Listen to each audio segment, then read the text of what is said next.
செஞ்சேன். இன்னைக்கு நம்ம வீட்டில் பார்த்தீங்கன்னா ஒரு ஸ்லைம் செஞ்சோம். வாங்க எப்படி இருக்குன்னு பார்க்கலாம். எப்படி இருக்குன்னா இது என்னென்ன போட்டோம்னு பார்த்தீங்கன்னா இந்த ஸ்லைமில் கொஞ்சம் க்ளூ போட்டுட்டு அப்புறம் என்ன போட்டோம்னா கொஞ்சம் பவுடர் போட்டுட்டு கோதுமை மாவு ஏதாச்சும் ஒரு மாவு போட்டுக்கிட்டு கொஞ்சம் சால்ட்டு. ஆமாம், பவுடர் தான் நீங்கள் நிறைய ஆட் பண்ணணும். ஆட் பண்ண தான் வரும்.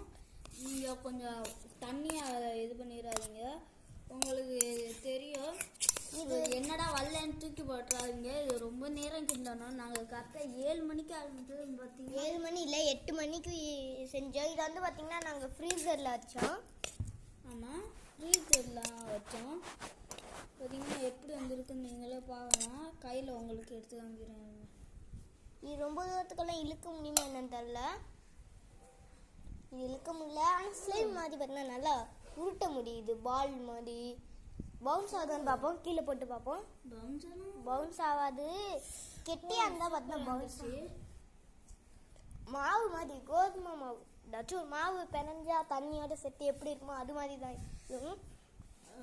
சூப்பராக இருந்துச்சு. இதுதான் நாங்கள் செஞ்ச ஃபஸ்ட்டு பெரிய ஸ்லைமு. இதுக்கு முன்னாடி குட்டி குட்டியாக தான் செய்வோம். இந்த வீடியோ பிடிச்சிச்சுன்னா லைக் பண்ணுங்கள், ஷேர் பண்ணுங்கள், கமெண்ட் பண்ணுங்கள்.